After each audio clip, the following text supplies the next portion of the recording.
करिएगा और चैनल को सब्सक्राइब कर लीजिएगा अगर आप नए हैं तो। देखिए यहाँ पे पहला क्वेश्चन है, क्रियात्मक शोध का संपादन जिस समूह के ऊपर किया जाता है उसे क्या कहते हैं? तो उसे क्या कहते हैं हम लोग? समष्टि कहते हैं। समष्टि के द्वारा एक क्रियात्मक शोध का संपादन किया जाता है किसी समूह में। तो फ्रेंड्स वीडियो को लाइक करिएगा और चैनल को सब्सक्राइब करना मत भूलिएगा। दूसरा क्वेश्चन है, औसत बुद्धि स्तर के बालक का बुद्धि लब्धि कितना होता है? जो औसत बुद्धि लब्धि वाले बालक होते हैं उनकी बुद्धि लब्धि जो होता है 90 से 110 के बीच होता है। 90 से 110, इसे भी सामान्य बालक भी कहते हैं। जो 90 से 110 के बीच होते हैं उन्हें औसत बुद्धि या सामान्य बालक भी कहते हैं।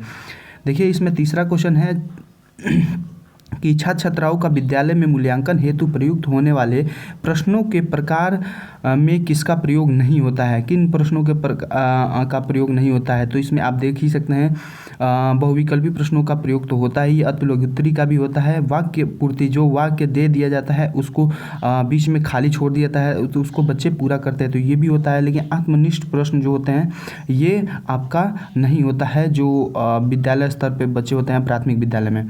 सब दोस्तों मैं आपको बता दूं कि कोई भी क्वेश्चन होगा आपको 1 से 5 स्तर के जो बच्चे होते हैं उनको ध्यान में लेकर ही क्वेश्चंस को करना है। क्वेश्चंस को ध्यान से रख के करना है, कोई भी क्वेश्चन छूटने ना पाए और हर एक क्वेश्चन को टच करिएगा आप एग्जाम में तो आप सफलता जरूर पाएंगे, आपका बैक नहीं लगेगा। फ्रेंड्स आप चैनल को सब्सक्राइब कर लीजिए, दूसरे दोस्तों के पास वीडियो को जरूर शेयर कीजिए। पांचवा क्वेश्चन है, देख लेते हैं, शैक्षणिक क्षेत्र में क्रियात्मक शोध का श्रेय जाता है, यानी किस क्षेत्र शैक्षणिक क्षेत्र में क्रियात्मक शोध का श्रेय किसे जाता है, किस मनोवैज्ञानिक को जाता है? तो ये होता है, तो इन्होंने एस कोरे ने जो है शैक्षणिक क्षेत्र में क्रियात्मक शोध को किया था, एस कोरे ने।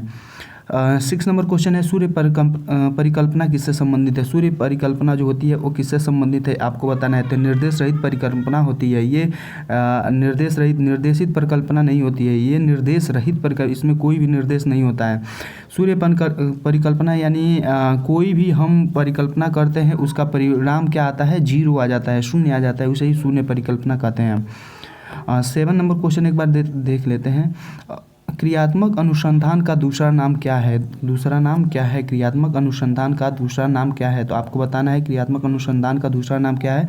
तो क्रियात्मक अनुसंधान का दूसरा नाम क्रियात्मक शोध है। मूल्यांकन होता है, मूल्यांकन क्या होता है? केवल मात्रात्मक, केवल गुणात्मक, मात्रात्मक और गुणात्मक दोनों होता है। मूल्यांकन जो होता है हम लोग मात्रात्मक और गुणात्मक दोनों करते हैं मूल्यांकन को। 10 नंबर क्वेश्चन है, क्रियात्मक शोध का प्रथम चरण क्या होता है? समस्या की पहचान करना ही क्रियात्मक शोध का प्रथम चरण होता है। तो दोस्तों मैं एक आपसे क्वेश्चन पूछता हूँ, अगर आपने सच में डीएलएड 3rd सेमेस्टर का एग्ज़ाम अच्छे से फेस करना चाहते हैं, अगर आपकी तैयारी अच्छी है तो ये क्वेश्चन का कमेंट नीचे जरूर दीजिएगा कि क्रियात्मक शोध का अंतिम चरण क्या होता है। ये क्वेश्चन पिछली बार 2017 बैच में पूछा जा चुका है। तो क्रियात्मक शोध का अंतिम चरण क्या है आप नीचे कमेंट बॉक्स में कमेंट अपना जरूर दीजिएगा और वीडियो कैसा लग रहा है इसको भी कमेंट में ज़रूर बताइएगा।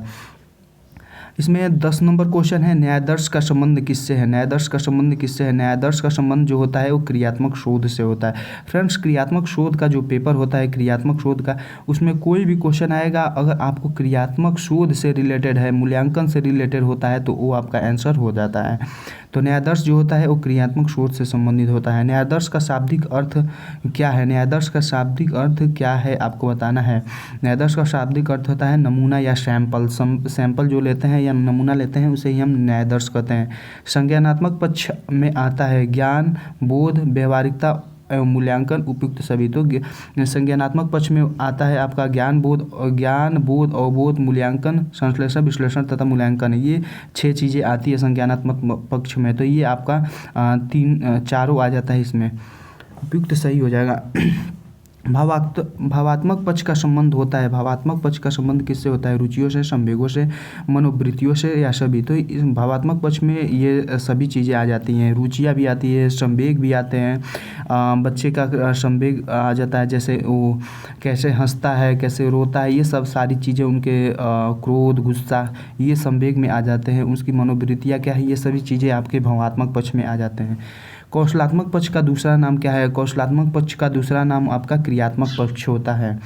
क्रियात्मक पक्ष में के कितने स्तर होते हैं? क्रियात्मक पक्ष के कितने स्तर होते हैं? तो इसके 6 स्तर होते हैं। क्रियात्मक पक्ष के 6 स्तर होते हैं। दोस्तों मैं एक बार आपको ज़रूर कहूँगा कि अगर आपने चैनल को सब्सक्राइब नहीं किया तो चैनल को सब्सक्राइब कर दीजिए और वीडियो को एक बार लाइक ज़रूर कर दीजिएगा। यहाँ पे लाइक का बटन होगा, उसको लाइक ज़रूर कर दीजिएगा। 16 नंबर क्वेश्चन है कि जिस उद्देश्य की पूर्ति के लिए परीक्षण का निर्माण हुआ है वह उस उद्देश्य की पूर्ति करे कहलाता है। वह उस उद्देश्य की पूर्ति करे क्या कहलाता है? वैधता कहलाता है। वैधता में क्या होता है दोस्तों कि अगर कोई उद्देश्य के लिए कोई परीक्षण किया जाता है और वह उद्देश्य सफल हो जाता है तो वो क्या कहलाता है? वैधता कहलाता है। और उसमें कितनी विश्वसनीयता है, वो कितना वैध है, वो क्या कहलाता है? विश्वसनीयता कहलाता है। ऐसा परीक्षण जो बार बार प्रयोग करने पर एक जैसा परिणाम देता है वो क्या कहलाता है? अगर कोई परीक्षण है वो बार बार परिणाम एक ही जैसा देता है तो क्या कहलाता है? विश्वसनीयता कहलाता है। मैंने ऊपर बता दिया है कि अगर वो वैधता से ही कोरिलेट करके अगर बार बार एक ही परिणाम दे दे तो वो क्या कहलाता है? विश्वसनीयता कहलाता है। 20 नंबर क्वेश्चन है कि उत्तम परीक्षण की विशेषताएं क्या थे? उत्तम परीक्षण में आपका ये सभी चीज़ें आ जाती हैं तो इसका द हो जाता है। वैधता, व्यवहारिकता, विश्वसनीयता, व्यापकता, ये सब सारी चीज़ें इसमें आ जाती है उत्तम परीक्षण में।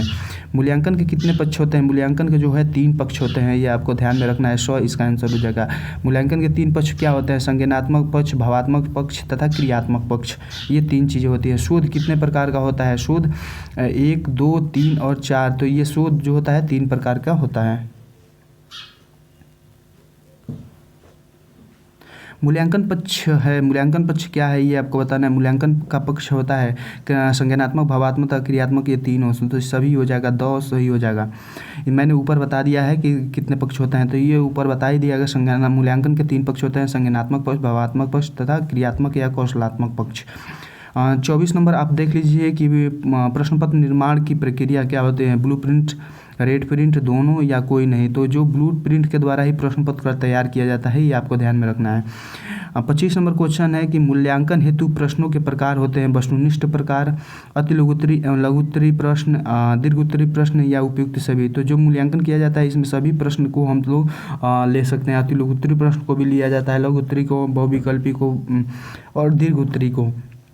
तो ये आपका 2 सही हो जाएगा। आपका 26 नंबर क्वेश्चन है कि अनुभूत समस्याओं को वैज्ञानिक पद्धति से प्राप्त समस्या समाधान क्या कहलाता है? वो क्रियात्मक शोध कहलाता है। क्रियात्मक शोध ही अनुभूत समस्याओं को वैज्ञानिक पद्धति से जो समाधान होता है वो क्रियात्मक शोध में होता है। क्रियात्मक शोध के कितने चरण होते हैं? इसके 6 चरण होते हैं।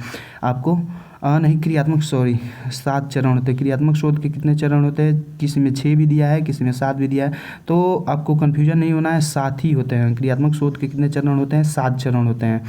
परिकल्पना कितने प्रकार की होती है? परिकल्पना जो है 7 प्रकार की परिकल्पना भी होती है। निर्देशित परिकल्पना कितने प्रकार की होती है? निर्देशित परिकल्पना 2 प्रकार की होती हैं। फ्रेंड्स, अगर आपको ये वीडियो अच्छे लगे तो नीचे चैनल को सब्सक्राइब कर लीजिएगा, वीडियो को लाइक करिएगा और शेयर ज़रूर करिएगा। अपने व्हाट्सएप ग्रुप में या अपने फेसबुक पे कहीं भी शेयर जरूर करिएगा। 30 नंबर क्वेश्चन है कि परिकल्पना का शाब्दिक अर्थ है। परिकल्पना का शाब्दिक अर्थ क्या होता है ये आपको बताना है। तो पूर्व चिंतन, जो हम लोग जब कोई क्वेश्चन को करते हैं उससे पहले अगर कोई चिंतन होता है कि जैसे मान लीजिए कि अगर हम लोग चिंतन करते हैं कोई क्वेश्चन है, उससे पहले हम लोग चिंतन करते हैं कि इस क्वेश्चन को कैसे करना है, इसका आंसर ये होगा। तो ये जो पूर्व में चिंतन होता है वही क्या कहलाता है? आपका परिकल्पना कहलाता है। क्रियात्मक शोध के चरण पद्धत विश्लेषण में कितनी स्थितियां होती हैं ये आपको बताना है। तो इसमें 2 स्थितियां होती हैं, इसमें 2 स्थितियां होती हैं, ये आपको ध्यान में रखना है। समस्या का प्रस्तावित उत्तर क्या कहलाता है? समस्या का जो प्रस्तावित उत्तर है वो क्या कहलाता है? आपका परिकल्पना कहलाता है। नवाचार क्या है? शिक्षा में नित्य नवीन परिवर्तन ही नवाचार हो कहलाता है। क्रियात्मक शोध के अंतर्गत संपूर्ण जनसंख्या का छोटा सा भाग क्या कहलाता है? न्यायादर्श कहलाता है। जो भी क्रियात्मक शोध है उसमें एक छोटा सा भाग अगर आपको लेना है, अगर क्रियात्मक शोध ये है, इसमें एक छोटा सा भाग लेंगे यहाँ पे, तो ये क्या कहलाएगा? यही आपका न्यायादर्श कहलाएगा। छोटा सा भाग कहीं भी लेते हैं वो न्यायादर्श कहलाता है। मूल्यांकन के उद्देश्य क्या है? मूल्यांकन के उद्देश्य क्या है आपको बताना है। समस्या की पहचान करना, समस्याओं को निराकरण करना, शिक्षक द्वारा शिक्षण में सुधार, तो ये सभी आप लोग समझते हैं मूल्यांकन में ये सभी चीज़ें होती हैं। 36 नंबर क्वेश्चन है कि मूल्यांकन की विशेषता है। सतत चलने वाली प्रक्रिया, गुणों का मापन, शिक्षण प्रयुक्त गतिशील बनाती है और तो ये 10 ही होगा। दोस्तों मैं एक आपको ट्रिक बता दूं, अगर किसी क्वेश्चन में आपको डीएलएड का एग्ज़ाम दे रहे हैं, अगर आप डीएलएड का एग्ज़ाम दे रहे हैं और किसी क्वेश्चन में उपयुक्त सभी हैं और आपको ऊपर से एक या दो क्वेश्चन जो एक या दो ऑप्शन अगर आपको सही लगते हैं तो आप उपयुक्त सभी को तुरंत मार के आप आगे बढ़ सकते हैं। बच्चों के सर्वांगीण विकास को शिक्षाविदों ने 3H संकेत दिए हैं। इसमें H का मतलब क्या होता है? H का मतलब आपको बताना है कि H का मतलब क्या होता है। ये 2017 बैच में पूछा जा चुका क्वेश्चन है, तो इसको बताना है। तो इसमें होता है हेड, हार्ट एंड हैंड। ये आपका हेड सिर, आपका दिल और हाथ, ये H का मतलब होता है। 3H का मतलब होता है। ब्लूम के अनुसार शैक्षिक उद्देश्यों का क्रम है, तो इसमें शैक्षिक उद्देश्यों का क्रम आपका बताना है। तो ज्ञान बोध अनुप्रयोग, संश्लेषण, विश्लेषण तथा मूल्यांकन, ये सभी चीज़ें होती है इसमें, तो ये आपका उपयुक्त सभी हो जाएगा। 39 नंबर क्वेश्चन है कि ये पूछ रहा है कि प्रत्येक वस्तु जो जरा से अभी सत्ता रखती है किसी न किसी परिणाम में सत्ता रखती है, मापने योग्य है। यह कथन किसका है? तो ये कथन जो होता है थॉर्नडाइक का है। 56 नंबर क्वेश्चन है कि वह मूल्यांकन वह प्रक्रिया है जिसके द्वारा शिक्षक एवं छात्र के यह निर्णय करते हैं कि शिक्षण लक्ष्यों को प्राप्त किया जा सकता है या नहीं। यह कथन किसका है? आपको बताना है। मूल्यांकन वह प्रक्रिया है जिसके द्वारा शिक्षक एवं छात्र यह निर्णय करते हैं कि शिक्षण लक्ष्यों को प्राप्त किया जा सकता है या नहीं। यह कथन किसका है? आपको बताना है। तो यह कथन क्रॉनबैक का है। मापन होता है, मापन क्या होता है? गुणात्मक, मात्रात्मक, तुलनात्मक, तीनों। तो ये आपका जो मापन होता है ये आपका मात्रात्मक होता है। मापन जो होता है मात्रात्मक होता है। व्यक्तित्व के सभी पक्षों का मूल्यांकन किया जाता है। व्यक्तित्व के सभी पक्षों का मूल्यांकन आप लोग कहाँ करते हैं ये आपको बताना है। तो सतत मूल्यांकन द्वारा, इकाई मूल्यांकन और दक्षता आधारित मूल्यांकन। तो इसमें आपका व्यापक मूल्यांकन द्वारा ही व्यक्तित्व का मूल्यांकन होता है। व्यक्तित्व का मूल्यांकन जो होता है व्यापक मूल्यांकन द्वारा ही हम कर सकते हैं। इसमें 59 नंबर क्वेश्चन है कि ज्ञान बोध व अनुप्रयोग का संबंध मूल्यांकन के किस क्षेत्र से है। ये यूपी टेट में आपका पूछा जा चुका है। यूपी टेट का गोल्डन क्वेश्चन है, तो इसको एक बार ज़रूर देखिएगा। जो ज्ञान बोध अनुप्रयोग ये सब होता है ये आपका किस पक्ष के अंतर्गत आता है? तो ये आपका संज्ञानात्मक पक्ष के अंतर्गत आता है। सत्र के अंत में किया जाने वाला मूल्यांकन क्या कहलाता है? वार्षिक मूल्यांकन कहलाता है। आप इसको ध्यान में रखिएगा। प्रायोगिक मूल्यांकन होता है। प्रायोगिक मूल्यांकन क्या होता है? यानी ये पूछ रहा है कि किस मूल्यांकन में हम प्रयोग करते हैं, या प्रायोगिक यानी जो आपका प्रैक्टिकल होता है वो किस मूल्यांकन में होता है। तो ये आपका विज्ञान, भूगोल और कृषि, इन तीनों चीज़ों में होती है। उत्तम परीक्षण की विशेषता नहीं है। उत्तम परीक्षण की क्या विशेषता नहीं है आपको बताना है कि वैधता, वस्तुनिष्ठता तथा विश्वसनीयता या कठोरता। तो इसमें जो उत्तम परीक्षण होता है उसमें कठोरता नहीं होनी चाहिए। इसका द आंसर हो जाएगा, ये विशेषता इसकी नहीं होती है। छात्रों की रुचियों, संवेग एवं मनोवृत्तियों से संबंधित मूल्यांकन का पक्ष कहलाता है। छात्रों की रुचियों, संवेग एवं मनोवृत्तियों से संबंधित मूल्यांकन कहलाता है। ये आपको बताना है क्या कहलाता है। तो ये भावात्मक पक्ष का मूल्यांकन है। ये आप जानते हैं कि भाव क्या होता है, जिसके संवेग यानी भय, क्रोध, ये सब सारी चीज़ें आती है, ये वहीं तो भावात्मक पक्ष कहलाएगा। 64 नंबर क्वेश्चन है कि छात्रों की त्रुटियों का ज्ञान होने पर उसे दूर करने के लिए किया जाने वाला शिक्षण क्या कहलाता है। तो इसको आप लोग बताना है, इसका क्या कहलाता है। तो उपचारात्मक शिक्षण कहलाता है। छात्रों की त्रुटियों का अगर पता चल जाए और उसे दूर करने के लिए हम लोग उपचारात्मक शिक्षण करते हैं, और उसको पता लगाने के लिए हम लोग निदानात्मक परीक्षण करते हैं। अगर कोई त्रुटि है उसको पता करना है तो निदानात्मक परीक्षण, और उसको पता चल गया और उसको उपचार करना है तो उपचारात्मक शिक्षण, दूर करना है तो। बचाव निदान का उच्चतम स्तर है, यह कथन किसका है? बचाव निदान का उच्चतम स्तर, यह कथन किसका है? रॉस का है। शैक्षिक क्षेत्र में क्रियात्मक शोध का प्रयोग किया जाता है। शैक्षिक क्षेत्र में क्रियात्मक शोध का प्रयोग किसमें किया जाता है? तो ये किसने कहा है? स्टीफन एंड कोरे ने।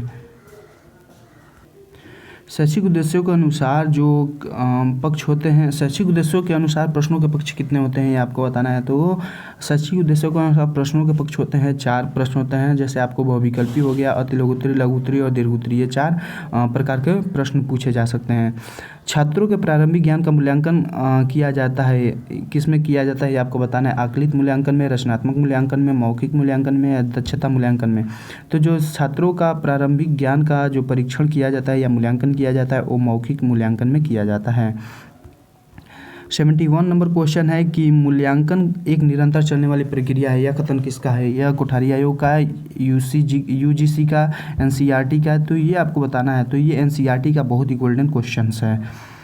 72 नंबर क्वेश्चन है कि निम्नलिखित में से किसका संबंध मूल्यांकन के संज्ञानात्मक पक्ष से होता है? मूल्यांकन के संज्ञानात्मक पक्ष से किसका संबंध होता है? तो ये आपको बताना है। तो ये समझ का।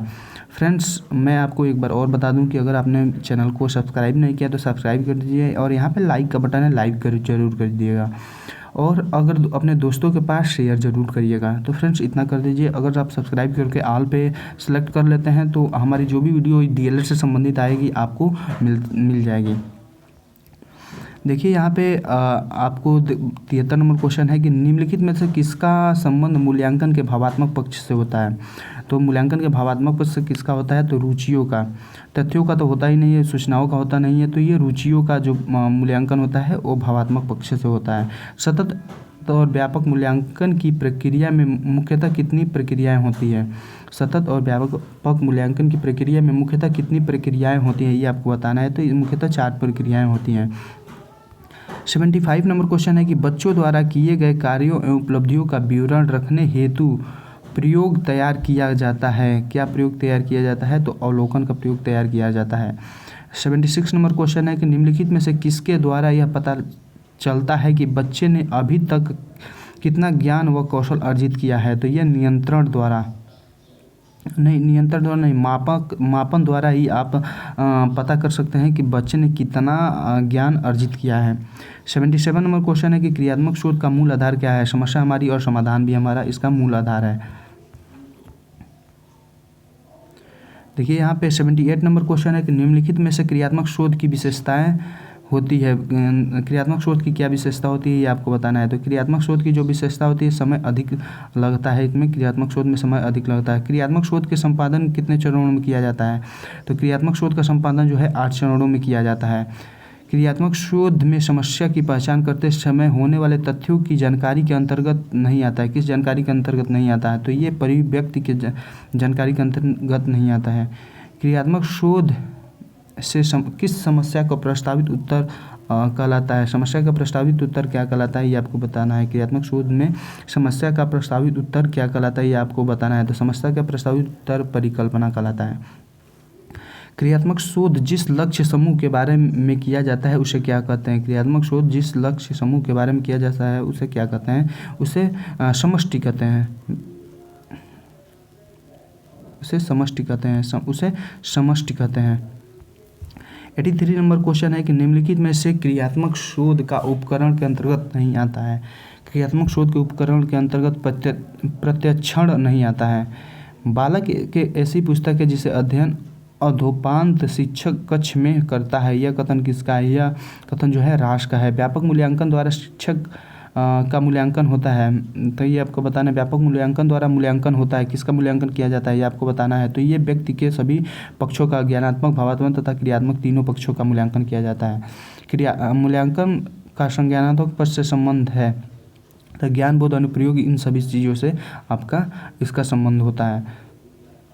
सतत मूल्यांकन कहलाता है। सतत मूल्यांकन क्या कहलाता है? जो सत्र के अंत में मूल्यांकन किया जाए, मध्य में किया जाता है तथा नित्य प्रतिदिन किया जाता है। ये सभी चीज़ों का जो मूल्यांकन करता है वही सतत मूल्यांकन कहलाता है। तो इसका डी सही हो जाएगा। विज्ञान, भूगोल तथा कृषि विषय होते हैं। विज्ञान, भूगोल तथा कृषि विषय होते हैं। ये केवल मौखिक मूल्यांकन वाले ही प्रश्न होते हैं। उत्तम परीक्षण की विशेषता क्या होता है? उत्तम परीक्षण में आपका वैधता, वस्तुनिष्ठता तथा विश्वसनीयता तीनों होता है। तो ये उत्तम परीक्षण होता है। इसका उपयुक्त सभी हो जाएगा। रचनात्मक मूल्यांकन में किया जाता है? रचनात्मक मूल्यांकन में क्या किया जाता है आपको बताना है। तो बच्चों के समग्र ज्ञान का मूल्यांकन रचनात्मक मूल्यांकन में किया जाता है। भावात्मक पक्ष कहलाता है, भावात्मक पक्ष क्या कहलाता है? रुचियों से संबंधित मूल्यांकन, संवेग से संबंधित मूल्यांकन, मनोवृत्ति से संबंधित मूल्यांकन। तो इसका उपयुक्त सभी हो जाएगा। यानी भावात्मक पक्ष होता है जो रुचि, संवेग तथा मनोवृत्ति इन तीनों का मूल्यांकन करे, वही भावात्मक पक्ष कहलाता है। ब्लूप्रिंट का संबंध है, प्रश्न पत्र तैयार करने से ब्लूप्रिंट का संबंध होता है। उपचारात्मक शिक्षण क्या होता है? उपचारात्मक शिक्षण संबंधित है। उपचारात्मक शिक्षण किससे संबंधित है? बच्चों की त्रुटियों को दूर करना। मैं आपको पहले ही बता देता हूँ कि जो निदानात्मक परीक्षण होता है, यानी बच्चों की त्रुटियों का पता लगाना निदानात्मक परीक्षण, और उसको दूर करना, तो उसकी त्रुटियों को दूर करना उपचारात्मक शिक्षण कहलाता है। राष्ट्र का कथन क्या है? राष्ट्र का कथन आपको बताना है कि बचाव निदान का निम्नतम स्तर है, बचाव निदान का उच्चतर स्तर है, मध्यतम स्तर है, इनमें से कोई नहीं। तो राष्ट्र ने कहा है कि जो बचाव निदान का उच्चतम स्तर है। क्रियात्मक शोध में शोधकर्ता होता है, क्रियात्मक शोध में शोधकर्ता होता है उत्पादक एवं उपभोक्ता दोनों। क्रियात्मक शोध करने का अधिकार है, क्रियात्मक शोध करने का अधिकार है शिक्षक, प्रधानाचार्य, छात्रों तथा MBBS सभी को। स्टीफन एन कोरे ने शैक्षिक क्षेत्र में किस प्रकार के अनुसंधान का प्रयोग किया है? तो ये आपको बताना है क्रियात्मक शोध का किसी निश्चित प्रयोजन को ध्यान में रखकर जब हम यह देखते हैं कि उसके पूरा करने में वह वस्तु, विचार, क्रिया कहाँ तक उपयोगी है, निर्णय कहलाता है। यह कथन क्या है? मूल्यांकन का होता है। क्रियात्मक शोध के प्रवर्तक हैं। क्रियात्मक शोध के प्रवर्तक कौन है ये आपको बताना है। तो क्रियात्मक शोध के जो प्रवर्तक हैं स्टीफन एन कोरे हैं। स्टीफन एन कोरे ही क्रियात्मक शोध के प्रवर्तक हैं। सतत एवं व्यापक मूल्यांकन का प्रारंभ कब हुआ था ये आपको बताना है। तो ये 2009 में जब आया था आपका RTE, उसी में हुआ था। सीता ने भाषा में 60 अंक प्राप्त किया। 60 अंक प्राप्त करना उसका क्या कहलाता है? उसका सीता ने, तो उसका क्या कहलाएगा? उसका मापन कहलाएगा, मापन कहलाएगा। यानी अगर कोई भी परीक्षा में अंक प्राप्त किया जाता है और उसको अंकों में लिख दिया जाता है 60, 70, 5, 6, उसको अंकों में अगर परिभाषित कर दिया जाता है तो वो क्या कहलाता है आपका? वो आपका मूल्यांकन कहलाता है, मापन कहलाता है। ब्लूम टैक्सोनॉमी विकसित हुई। ब्लूम टैक्सोनॉमी कब विकसित हुई थी ये आपको बताना है। तो ये 1956 में प्रोफेसर स्टीफन एन कोरे की पुस्तक है। प्रोफेसर स्टीफन एन कोरे की पुस्तक कौन सी है ये आपको बताना है। तो इम्प्रूव स्कूल एंड प्रोसेस। निबंधात्मक परीक्षण के प्रश्न होते हैं, निबंधात्मक परीक्षण के प्रश्न होते हैं ये आपको बताना है। तो उदाहरण पर आधारित जो प्रश्न होते हैं वो निबंधात्मक परीक्षण के प्रश्न होते हैं। वस्तुनिष्ठ परीक्षा की विशेषता नहीं है, वस्तुनिष्ठ परीक्षा की विशेषता नहीं है आपको बताना है। तो ये पाठ्यक्रम की व्यापकता वस्तुनिष्ठ परीक्षा की विशेषता नहीं है। समस्या हमारी और हल भी हमारा, समस्या हमारी या हल भी हमारा, या जो समस्या हमारी और समाधान भी हमारा, ये 3 चीज़ें होती हैं, यह क्रियात्मक शोध के चरण होती हैं। शैक्षिक मूल्यांकन का अंग है। शैक्षिक मूल्यांकन का कौन सा अंग है ये आपको बताना है। तो अधिगम का अनुभव। परिकल्पना होती है। परिकल्पना क्या होती है ये आपको बताना है। तो समस्या का पूर्ण अनुमान लगाना ही परिकल्पना होती है। मापन का सामान्य सिद्धांत कहलाता है। मापन का सामान्य सिद्धांत क्या कहलाता है आपको बताना है गणित से। और मापन की निश्चित स्वीकृत नियमों के अनुसार वस्तुओं को केवल अंक प्रदान करने की प्रक्रिया, यह कथन किसका है? यह कथन आपका स्टीवेंसन का है। शैक्षिक उद्देश्य के अंग है। शैक्षिक उद्देश्य के कितने अंग है ये आपको बताना है। शैक्षिक उद्देश्य के कितने अंग है। तो शैक्षिक उद्देश्य के जो है बालक, समाज तथा विषय वस्तु, यानी आप कह सकते हैं बालक, पाठ्यक्रम तथा शिक्षक, ये सभी क्या होते हैं? समाज के शैक्षिक उद्देश्य के अंग होते हैं, यानी उपयुक्त सभी। बालक के विभिन्न कौशल विकसित होने वाला क्षेत्र है। बालक के विभिन्न कौशलों का विकसित होने वाला क्षेत्र कौन सा है? तो क्रियात्मक, भावात्मक तथा आपका ज्ञानात्मक, ये सभी होते हैं। बौद्धिक योग्यता में बोध का अंग नहीं है, बौद्धिक योग्यता में बोध का अंग नहीं है, आपको बताना है, तो ये अनुप्रयोग। तो फ्रेंड्स यहाँ पे आपका सारा बहुविकल्पी क्वेश्चंस कंप्लीट हो गए। अब हम लोग नेक्स्ट वीडियो में अति लघु उत्तरीय प्रश्नों का देखेंगे, और अति लघु उत्तरीय के बाद वहीं पे ही हम लोग तुरंत लघु उत्तरीय प्रश्नों को देख लेंगे। तो नेक्स्ट वीडियो के लिए आप हमारे चैनल को सब्सक्राइब कर लीजिए, वहाँ पे ऑल पे सेलेक्ट, घंटे के निशान को दबा के ऑल पे सेलेक्ट कर लीजिएगा, ताकि जो ही मैं वीडियो अपलोड करूँ आपको नोटिफिकेशन के माध्यम से मिलता रहे। और आप नीचे कमेंट में ज़रूर बताइएगा कि हम नेक्स्ट वीडियो में आपको किस सब्जेक्ट से वीडियो लेकर आए हैं। तब तक के लिए हमें इजाज़त दीजिए, नमस्कार, जय हिंद, जय भारत। और चैनल को सब्सक्राइब कर लीजिएगा और घंटे के निशान को दबा के आप लाइक ज़रूर करिएगा वीडियो को। तब तक के लिए हमें इजाज़त दीजिए, नमस्कार।